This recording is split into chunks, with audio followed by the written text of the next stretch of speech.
Good afternoon. Thank you for coming to our first open meeting of the year. My name is Ian Rowley. I'm your board president. And I'll walk you through the agenda here in a second, but I'd like to do a couple introductions. I think from CAMS, everybody knows Matt Pryor, right? And on at the end is Laura. Laura, you should know Laura. Our board members, Barbara Johns, who's our treasurer, Janet Sterling, who is our recording secretary, Doug Woods, who's way overdressed. Our vice president, a lot of you know Rob Berkeley, is our member at large, former vice president Ted Miller, and Mike McAvoy, former president.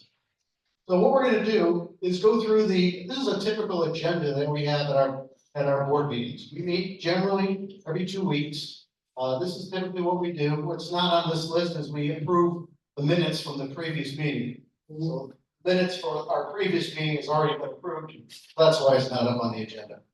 But we're going to walk them through every board meeting. There's 9 committees in our community, and there's a board member assigned to each one of the committees as the board liaison. They attend all of the meetings, and then once we get together every 2 weeks for a board meeting, each board member liaison reports back to the whole committee or the whole board what's going on in the respective committees.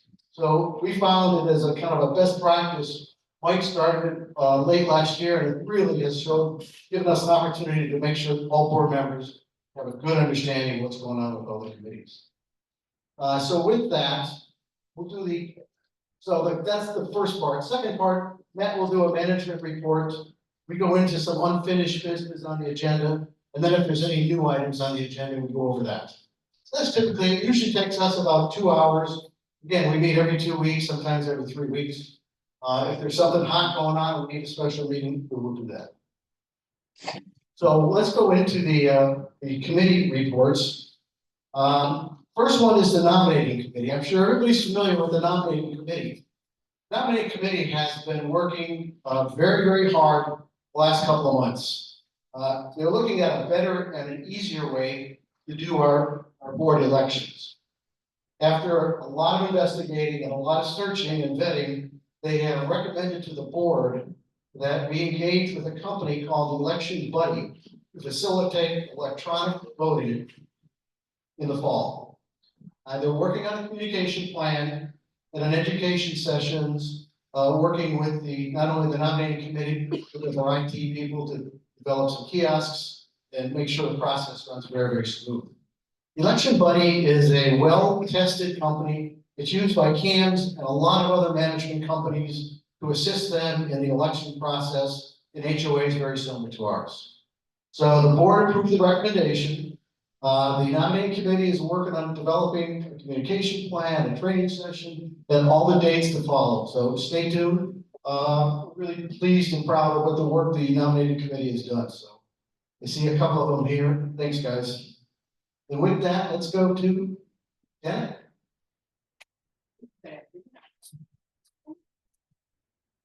Good afternoon, everyone. The insurance committee is comprised of 5 members. Terry Lutz is the chair, Dan Dorfman, Dave Nell, John Gooden are all seasoned members of the team. And our newest member, Drake Kajowski, has jumped right in and is caught up to speed. Each member has their own area of expertise to bring to the table to provide our community with the best options and coverage possible. They carefully review bids for insurance services to stay in line with the proposed annual budget. When necessary, the group will interview new insurance agents for the association. The committee works closely with Matt and our agent, Andrew Bateman, regarding any risk management issues. Andrew deals entirely with 55 and over community. He will also be attending the committee's next meeting on May 29th. In his words, to provide us with a State of the Union address on the insurance market at this point. The insurance committee meets quarterly for updates and reviews. It goes without saying that if a situation should arise that needs attention and action, they are ready to handle it. This committee plays a vital role in ensuring that Carolina Orchards is insured in all facets.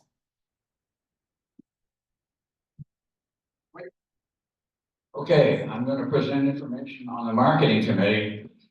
And I'm gonna read it because I don't wanna leave out any of the important information, and there's a lot of numbers involved. In 2018, Pulte agreed to turn over the advertising monies to the residents, and at that time, the board decided that that money would be dedicated to the sales center refit. The funds from our vendors have continued to grow each year. And in 2019, we received $65,000 from vendors.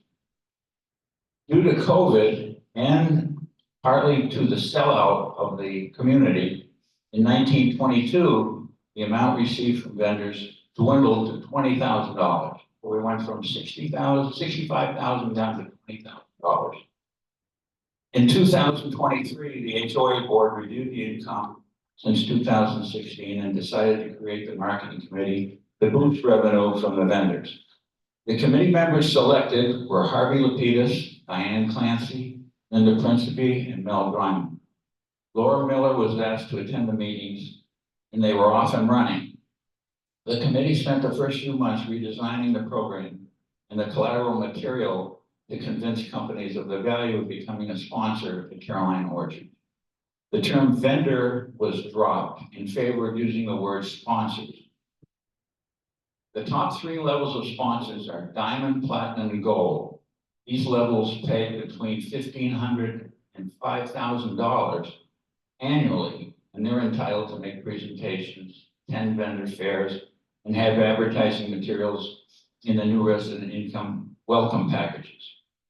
In addition to their fees, these sponsors also fund lifestyle events. So in other words, in addition to, say they pay $2,500 a year, if they sponsor an event, there's also a charge for that, which is income to the lifestyle program. The levels may also opt to be exclusive, and for that, they pay an additional HOA fee of $2,000. There are a few lower levels of sponsorship that are available. Given the funds from all the sponsors, it's important that when the presentations are made in communities, like the luncheons that they have, it's important for the community to attend these, so we continue to have these sponsors. Laura spends a lot of time and energy running the sponsorship program. She assists the committee members in their efforts to secure new sponsors and ensures sponsor payments are collected, and she assists sponsors in getting the best value for the fee they pay. Board is glad to report that the sponsorship program is now up and running and thriving. Through the efforts of Laura and the marketing committee, Carolina Orchards has partnered with a wide variety of new sponsors, including a law firm, funeral home, a realtor, an oncology specialist, and at the diamond level, which is the highest level, $5,000, they have secured Piedmont Healthcare. Piedmont Healthcare also paid to be exclusive, so they paid us $7,000 this year. Since 2016, the board has received over $350,000 from these sponsors. The board set a goal for the marketing committee for 2024 of $45,000. As of today, Laura and the committee have received income or firm commitments and are at 88% of the target, almost $40,000. These funds are why we're able to complete all the renovations at the orchard, expand the kitchen, install new pedestrian sidewalks, provide funds for the new shade structures for the pool and the pickleball courts, without raising HOA assessments to complete such projects. I feel Laura Miller and the marketing committee need to be applauded for their efforts since the committee was formed.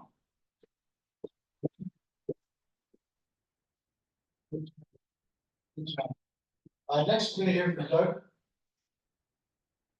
I'm gonna talk about the IT committee, and as you all know, IT stands for Information and Technology. The IT committee purpose is to support audiovisual equipment, communication systems, and react to technology issues as they occur. They support the infrastructure to both the Grove and the Orchard. The committee started out as the website task force. You guys all remember when we had the old website, we changed. And they warped into the IT committee as a valuable resource to all of us. They save us a considerable amount of money, and they free up a lot of time for both Matt and John when addressing technology issues. As a liaison to this committee, I'm learning just how fortunate we are to have them. I must admit, I'm still learning the jargon of technology. They do most of their work behind the scenes, and they are a small band of highly skilled guys who support a variety of key initiatives. We met last Friday, April 12th, which was my second meeting as liaison. Joe Monza was selected as committee chair. Brian O'Sullivan took over secretary duties. And I want to shout out to the other two valuable members, which is Glenn Bridge and Jeff Wagner. Biggest challenge for the IT team this year will be the e-voting support, the training and the teaching and the selection and the development of kiosks. The current project is projecting daily schedules on the smart TVs in both the Grove and the Orchards and eliminating the need for an iPad. We have issues that come up almost daily, and our IT committee is on top of them. No matter how large or small, the IT guys are on the ball. Thanks to the IT committee for all that you do. Now, I'm a liaison to the modification committee. My responsibility as a liaison are to represent the committee to the board, represent the board to the committee, and most importantly, to represent you. You can reach me whenever you have an issue that relates to modifications, and I will steer you to the right person on the committee or work on the issue with them cooperatively. Having previously served on the committee, it's not altogether new to me, but that doesn't reduce the importance that the committee plays to accomplish our vision. Unlike the IT committee, I understand most of everything they're talking about. We met last Friday, April 12th. It was my fourth meeting with the committee. Terry Moses will take over as chairman. Sue Bryan will cover secretary's duty. We welcomed our newest member, which was Ken Martin. And I want to shout out to Joe Mantooth and Hank Selesky, who are other valuable members.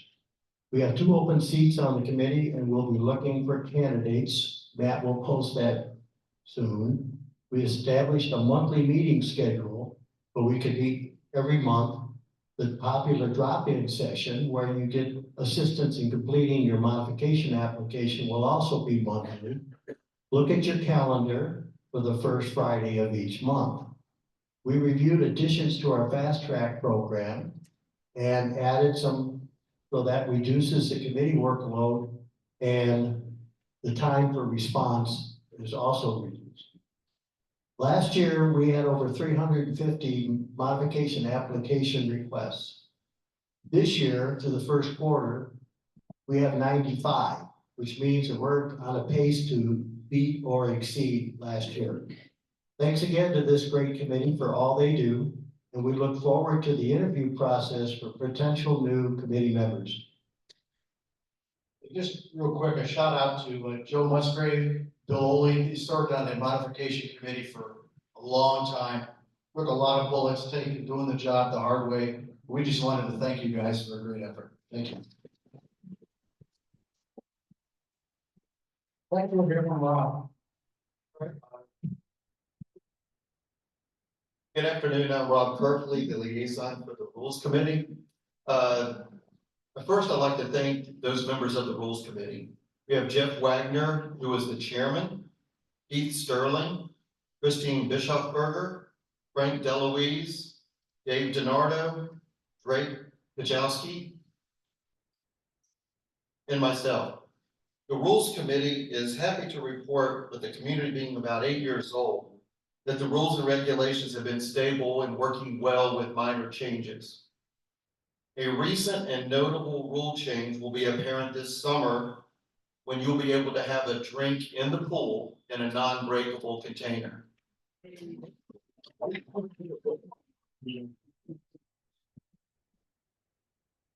figured that at least it's 1 or 2 o'clock. The Rules Committee meets once a quarter, and we'll have open seats available if anybody's interested in August, so pay attention to the lifestyle notices. We'd love to have anybody who wants to help keep this community and serve them in the best interest going forward. Thank you. Thanks, Rob. Next, we're going to hear from Ted. It's all yours, buddy. I'm Ted Miller. I serve as the liaison to the Maintenance Capital Improvements Committee and the Landscape Committee. I'm going to cover the Maintenance Capital Improvements first. This committee plays a very, very important role to the community as they are responsible for overseeing and assuring the maintenance of all common HOA assets other than the landscape. The committee plays a very important role and a meaningful role in managing and maintaining our community assets and keeping the cost as low as possible. Many hours of the members' time is extended to keeping the costs down and to keep the assets working as expected. The committee manages and maintains the following areas. Could you put that up on? These are some of the areas that the committee covers. The Grove, the Orchard, the parking lot, the tennis courts, farm pond, stormwater ponds, water wheel, playground equipment, bocce courts, pickleball courts, miles and miles of retention walls, perimeter trail all around the neighborhood, the dog park, exercise room equipment, HVAC systems. Some examples of some projects that they have dealt with during this past year are hot water leaks and leaks in the building here. We've had roof leaks and they've dealt with the roof leaks. The replastering of the indoors pool spa. I don't know if anybody's noticed, but our front windows on the Grove, 3 of them lost their seal in them. Those are very expensive windows. They take a lot of expense to get them replaced, to get them reinstalled. We did get warranty on the glass. The glass was, albeit no charge. We will have to pay Roby, who built the building here, to reinstall the windows. Some future things that are coming down the pike that the committee will be analyzing as to whether how to use it or do it. And that is a soft wash on the Grove. You've all noticed we've got the cedar shake shingles out there. They turn black. What's natural? That can be prevented. So a soft wash might lighten them up. If it gets lightened up enough, we would be able to stain them and seal them like we did the 4 posts that are right in front of the indoor swimming pool. Those are sealed and they are stained on cedar and they look good. Now, if you go over to our mailbox area, you've noticed that we have a pathway from the mailboxes down to the boulevard sidewalk. And we're not supposed to do that, but we do it. And so we have found that there's a liability with that. If somebody trips, falls, and gets hurt, there's a liability. So we're going to deal with that. We're going to put a sidewalk between the mailboxes down to the boulevard sidewalk.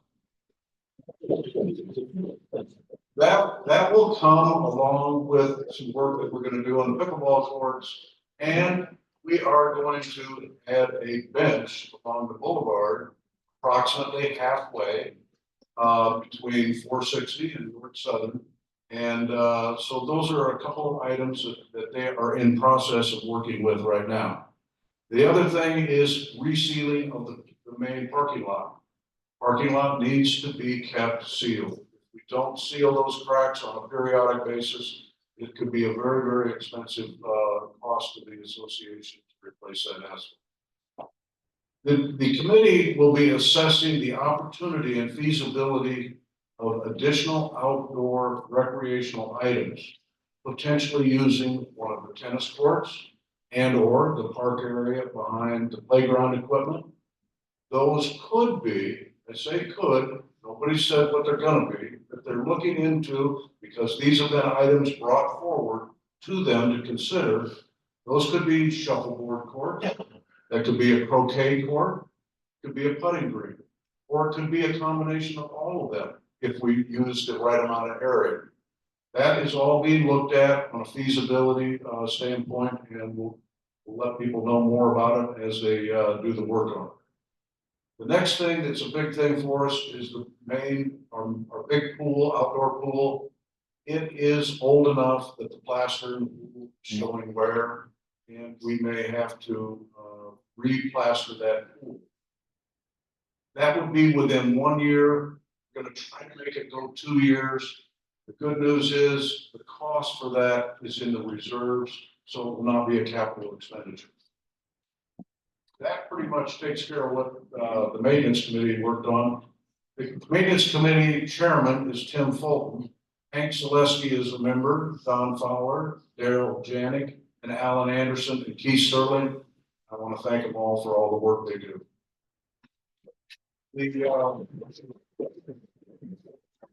Next on the list is the landscape committee, and the members of that is Tish Delaki, chairwoman, Marianne Couture, Liz Ashwin, Brian Sullivan, Jeff Sanderson, and Mel Dryman. Our landscape committee is focused on preserving the integrity of our community, and at the same time, always being mindful of cost for the community. They are really, really good at what they do. This is a committee that they have a focus, and what I would say is clearly in the right direction. The landscape budget is the largest budget of the HOA. The committee consists of 6 members who all work together, with each member having an assigned area of task. i.e., that could be lighting, that could be the irrigation, plant selection, and maintaining the relationship between Brightview and our HOA.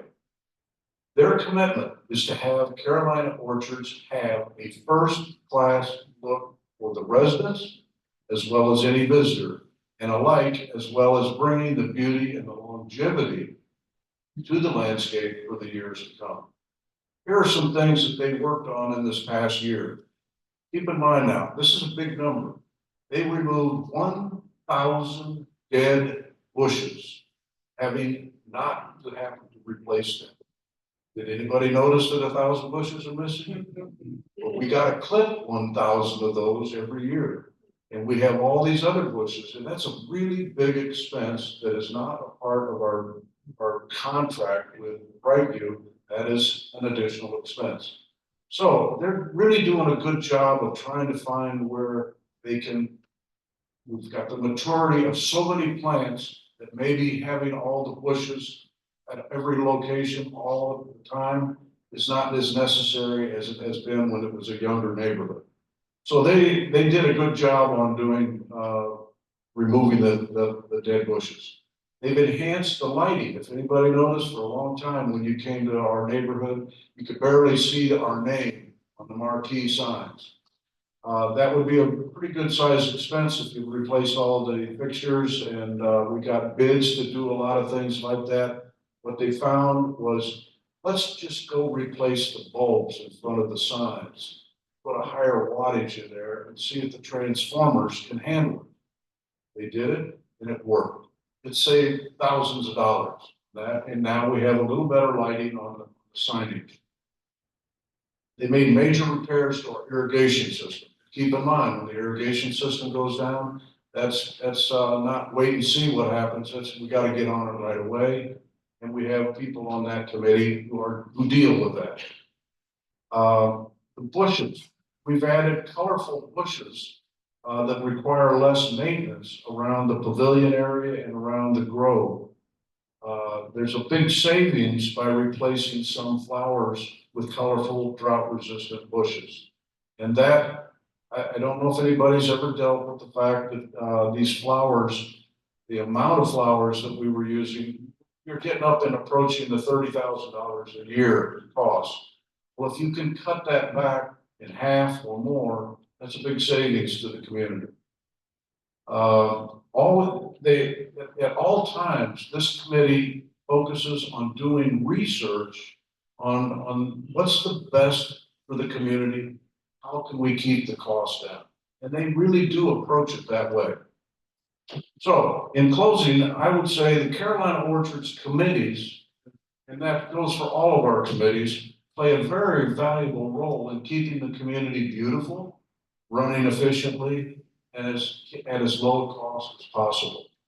My 2 committees that I am a liaison on, they work closely with Matt and John on a lot of the things that they do. Matt and John are tremendous, and our front desk people, they're tremendous resources for the committees to have available to them.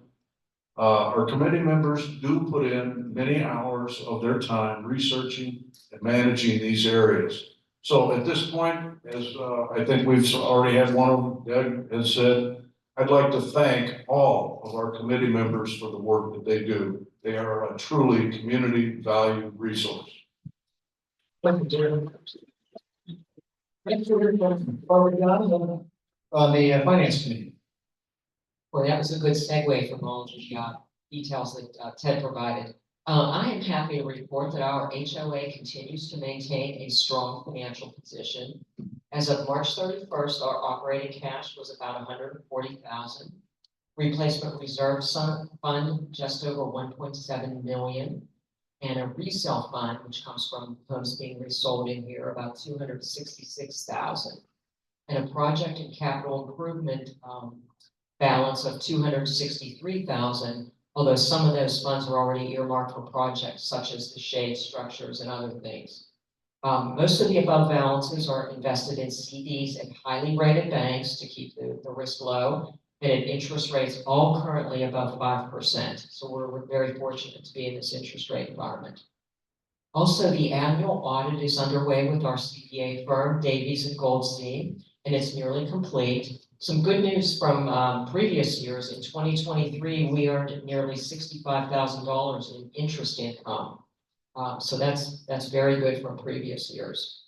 The replacement study with Reserve Advisors is underway, and the site visit took place earlier this month, and the report is expected to be completed by the end of April. So the replacement reserve study is one of the more critical elements, I think, in the financial stability and security of our community. So the firm Reserve Advisors completes a detailed assessment of every capital item owned by the HOA. And that includes the large ticket items that we see, the building, the other building, the orchard, the courts, the pools, down to the flooring and the furnishings, the chairs that you're sitting on. And Reserve Advisors then provides an estimate of the expected life and replacement cost of each of these items, and then they factor in future inflation and interest income. And then this is used to build our annual budget for the amount of our assessment that needs to go toward the reserve replacement fund. In 2024, the monthly contributions were 23,000, or about 277 for the entire year. And currently, our replacement reserve fund assets slightly exceed the year-end recommendation from them. So that's very good news. And that was due in part to planned expenditures that were less than we anticipated or not yet needed. Again, the chairs here are in wonderful condition, so we didn't have to replace them when it was planned for us to do so.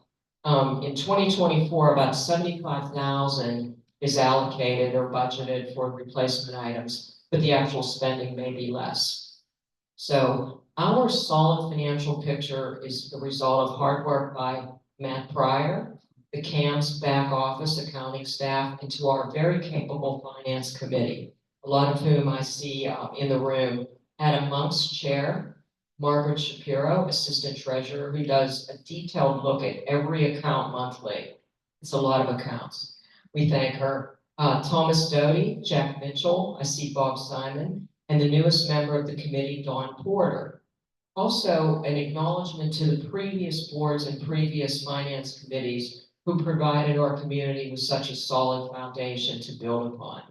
So we thank them.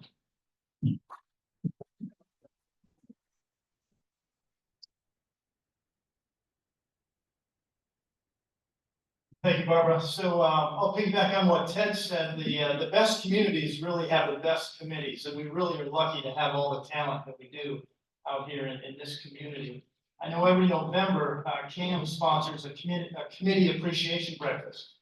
We have all 30 to 50 people come in, and we feed them breakfast, and each chairperson will tell a little bit about each committee. So it's really it's kind of a neat thing. So I know they don't get paid anything, but at least we give them breakfast once a week. So Barbara did a fantastic job of going through the financials. The cash flow through year to date, we're 144,000 above water, so we're really looking good so far this year. In May or June, we will have a big invoice hit for the Pine Needles. So we'll do the shrub trimmings on everybody's home, and then right after that, we do the pine needle. So May, June-ish, we'll have a big hit of $100,000 to the budget there, but so we're saving up for that right now. But financials are looking really, really strong. One thing we also help with is the delinquencies. We've never had an issue with delinquencies out here. Right now, there's nobody over 30 days delinquent. We have some new folks that have moved in that make up less than $1,000 in outstanding assessments, but that always gets collected, within 30 days. So not an issue out here at all. Every 2 weeks, I do drive through the community as part of our contract, looking for any violations, right? There's use restrictions as part of the documents. And it's usually pretty clean, throughout the community. You guys are doing a great job complying with most things. Couple things I've seen here lately, we have a couple of missing front yard trees. As part of your guidelines, you need to have a tree in your front yard. And there are 5 trees that we do allow in the front yard if you want to switch them out. I know in the Monday update, we just did remind everybody of those 5 trees. So if you're wondering about that. Trash cans in the driveway, again, people are great about putting the trash cans away, but every once in a while, I'll see one of those in the driveway. Parking in the street, we don't allow any long-term street parking, obviously for a guest or a contractor, that's fine, but you as a resident, please, don't park in the street. We appreciate that. And then again, approved signs, you can't have a contractor sign in the yard. I've seen some of those lately, but otherwise, we're doing a great job. For those that don't know, there are several things where you don't need approval. I know everyone thinks you need approval for every single thing, modification, but for satellite dishes, you do not need approval for that. But we ask that they go in the rear of the property, either on the rear roof or on the back side. Your plants in the front beds, you can change those out without approval. The shrubs, you can change your shrubs out in the front beds. Any hoses, we just ask you to keep them off the turf, so they don't get damaged by the lawnmower. US flag or South Carolina flag, you can put that up. Yard art, you can have up to 3 pots or pieces of yard art. Flowers, people ask me, do I need approval to plant annual flowers? You don't need approval for annual flowers. Or seasonal decor. You can 30 days before a holiday, you can put your decor out, and then we ask 15 days after that to remove it. And then if you're repainting your house, if it's the same color, you do not need modification approval for that, if you're painting the same colors. And then while Barbara was mentioning the reserve, I just wanted to pull up this little graph. One of the main benefits of getting an updated reserve study every 3 years is they tell you how much we should be saving in the replacement fund. And you can see this year, Barbara mentioned 270,000, 277,500. We're exactly putting that amount in. However, 2 years ago, the committee and the board, we put an extra $136,000 in the replacement fund. So I'm hoping at the end of this month, when we get the updated study back, this chart doesn't change much, because this dictates a lot how your monthly assessments are going to increase. If we can keep this flat, then we can kind of hold the increases to a minimum. As you can see, every year in this chart, they want us to increase the replacement funding, for inflation and all that sort of thing. So it jumps up every year, and we need to keep up with this. So with the investments that we're doing and these other things, we're trying to keep this as steady as possible. This is a very important chart for the funding. And then lastly, I just wanted to apologize. I know I dropped the ball on the yard sale sign. I got a lot of feedback about that recently. So it was a lot of work for you guys to get the yard sale stuff out on Saturday, and I do apologize for that. We're going to do a makeup or redo. We're going to try it again on April 27th, and we'll be sure to get the sign out on Monday of this coming, and so I do apologize for that. I just wanted to say that. Thanks.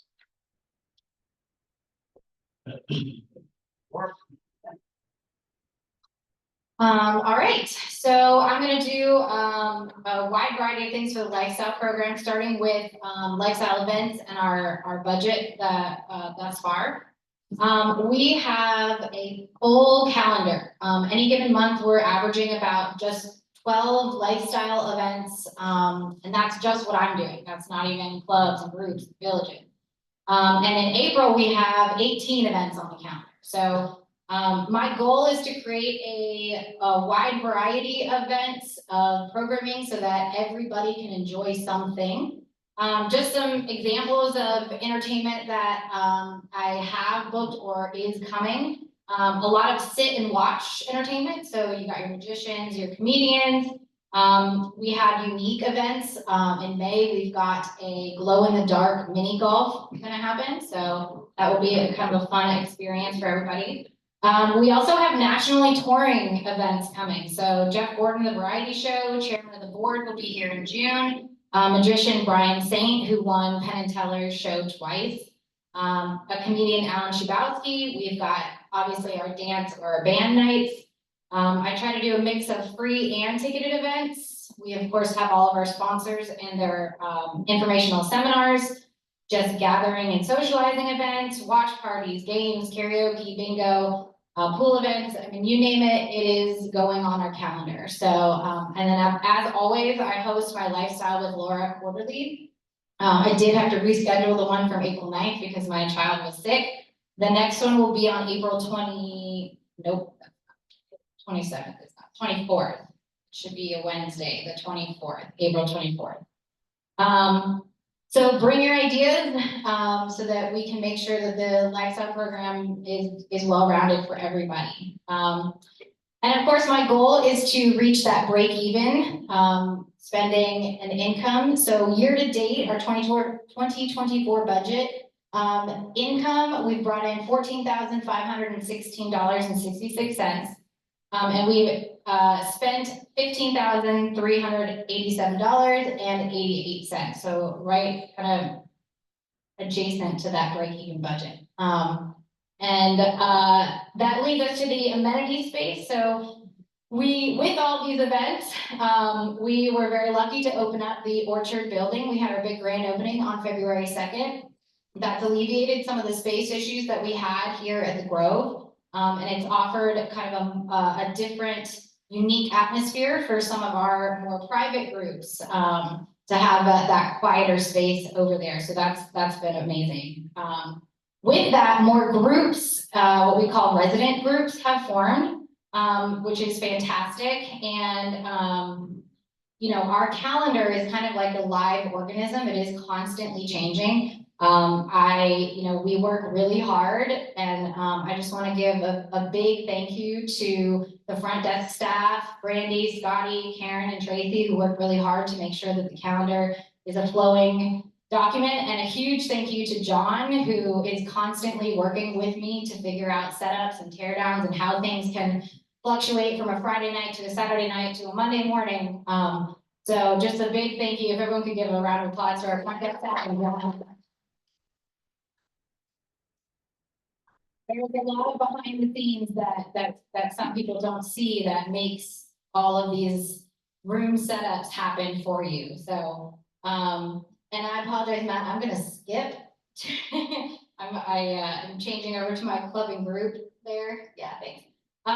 So with that, we have 55 clubs and groups at Carolina Orchard. So if you're thinking, you know, we've got our lifestyle events, but we also have 55 different groups trying to get onto that calendar. And I did want to take a moment to show that chart. So that as our new resident groups are forming, just to give you kind of a background of how our amenity center, thank you, the space is allocated. So this is in our club and group policy. And you'll see it's kind of a visual of reserving that amenity space, that third line down. So our clubs can reserve the amenity space 6 months in advance. So we have our January to June, and then our July through December. Our interest groups, which are the, you know, book groups and things like that, you guys can reserve amenity space 2 months in advance. Our resident groups, and this is why sometimes when you turn in your paperwork and you don't get put into the calendar right away, it is because it has to happen after the month's newsletter has gone out. So if you are not a registered club or group, you will be approved approved and then notified when the newsletter comes out. For May, it will be tomorrow. And then our village groups, you guys are 3 months in advance. So some of the paperwork that I'm getting are from the resident groups and the village groups, they're too far in advance to get approved. So if that's where you have fallen, I hang on to that sheet of paper until the day that you have it be approved, and then you'll get that approval email. And another big thank you to the front desk staff, because they've been helping me with those approval emails. As you know, with 55 clubs and groups, there's a lot of them.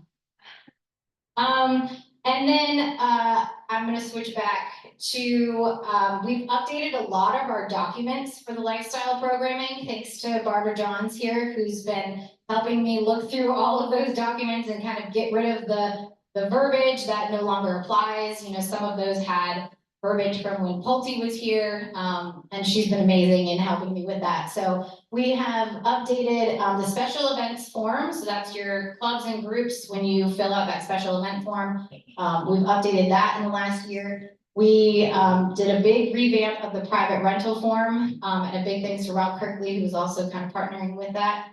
And our club and group policy is completely revamped and will be coming to the clubs and groups shortly.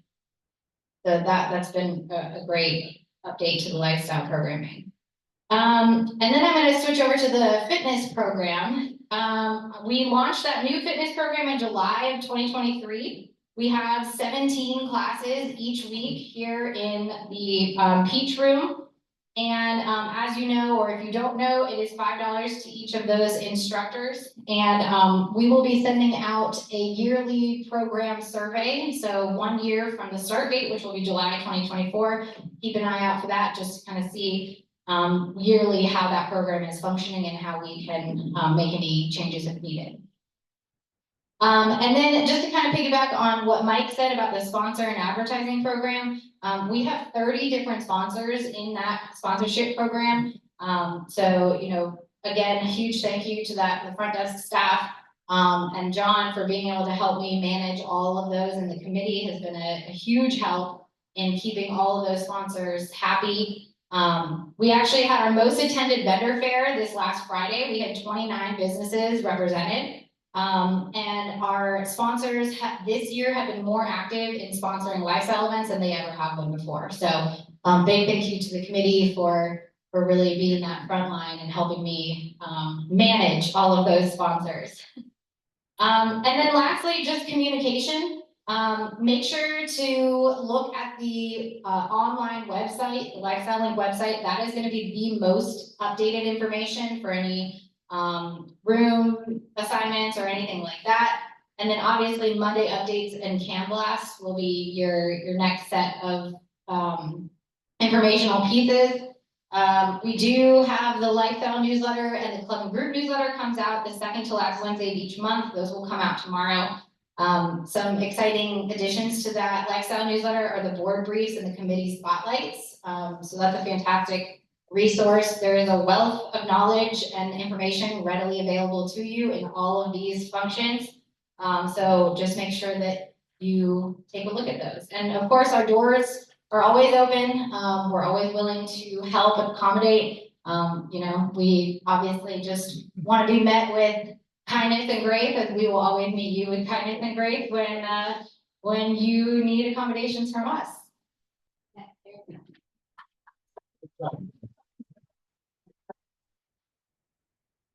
All right, let's move into some unfinished business. Ted's got some project updates, and then Matt will cover a few topics for us.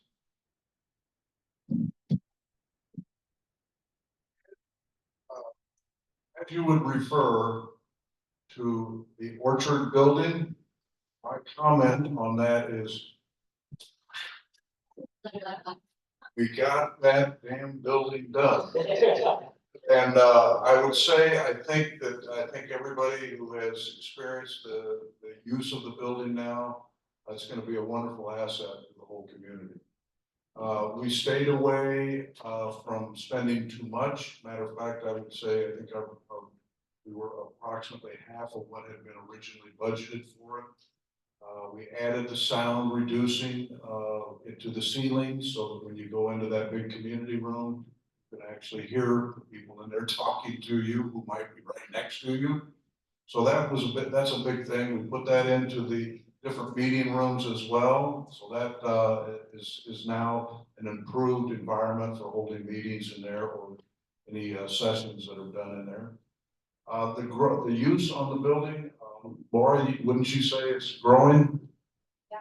It's, we're getting a lot of use. The villages are finding that they can hold their functions in there and be kind of more of a homey environment than a commercial type of environment.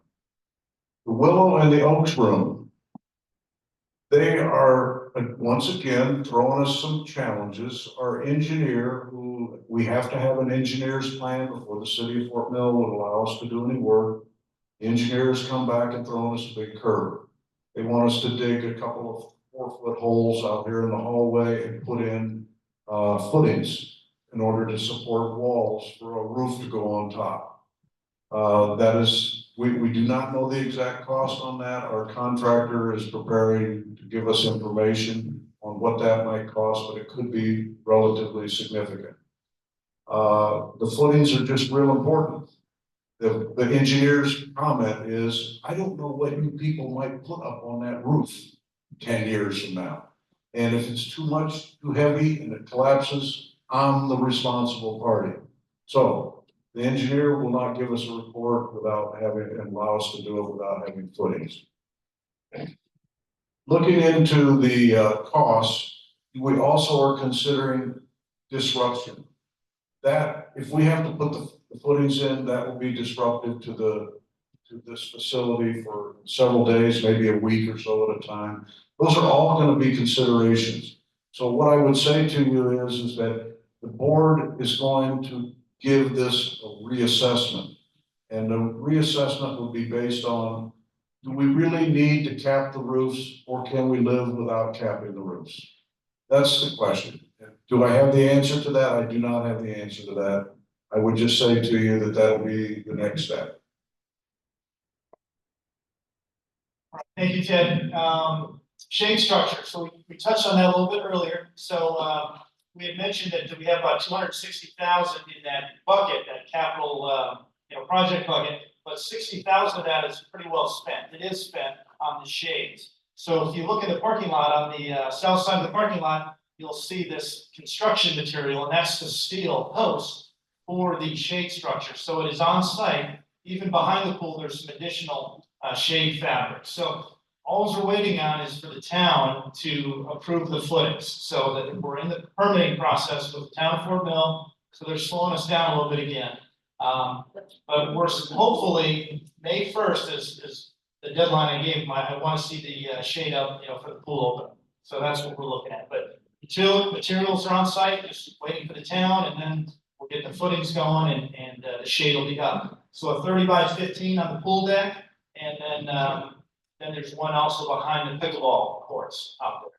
So once the shades are up, then we're gonna pour that pad, underneath the pickleball. And then at the same time we do that, we'll do the sidewalk by the mailboxes, and then the bench pad along Carolina Orchards Boulevard. Really the only flat area is where we're gonna start out with our first bench on Carolina Orchards Boulevard. So that's it for the shades. The crosswalks, I know those are in, and I think people, for the most part, are stopping now. I still wouldn't trust anybody if you're turning out on Carolina Orchards Boulevard. Just give it an extra couple of seconds just to make sure. But I think eventually, the police will start giving some tickets, and people will get the hang of it. So it's definitely slowing folks down. So that's good news.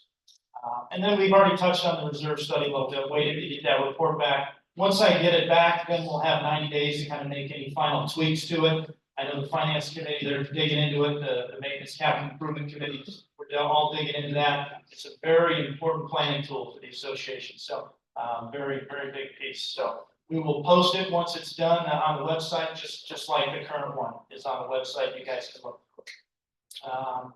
And then finally, the outer sidewalks. I don't know if everybody knows this, but there's outer sidewalks around the community, the wide sidewalks. Those are the HOA's sidewalks. We have to maintain those.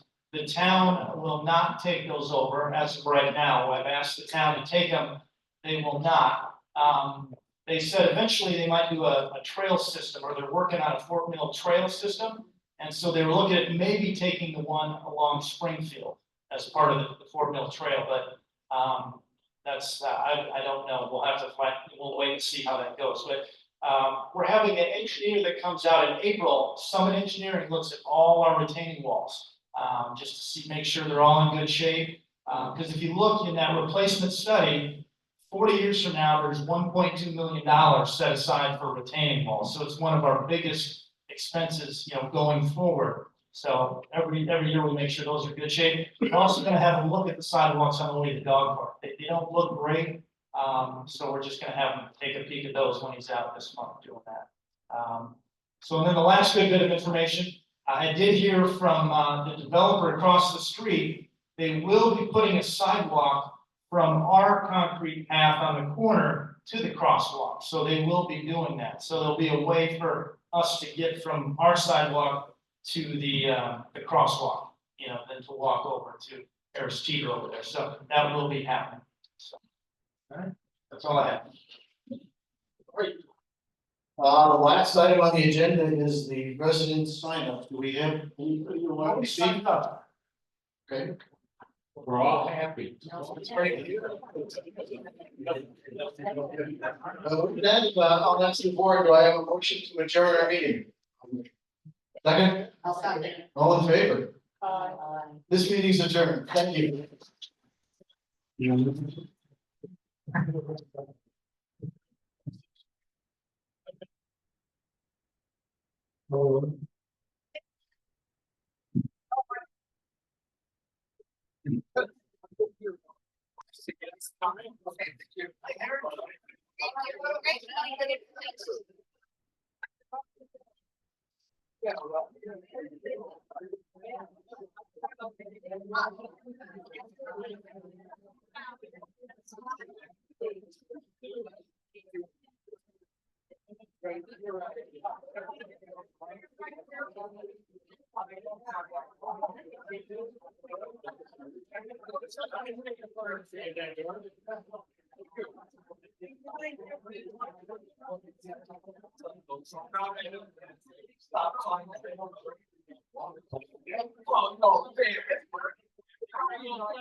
I'd say the next day would be more.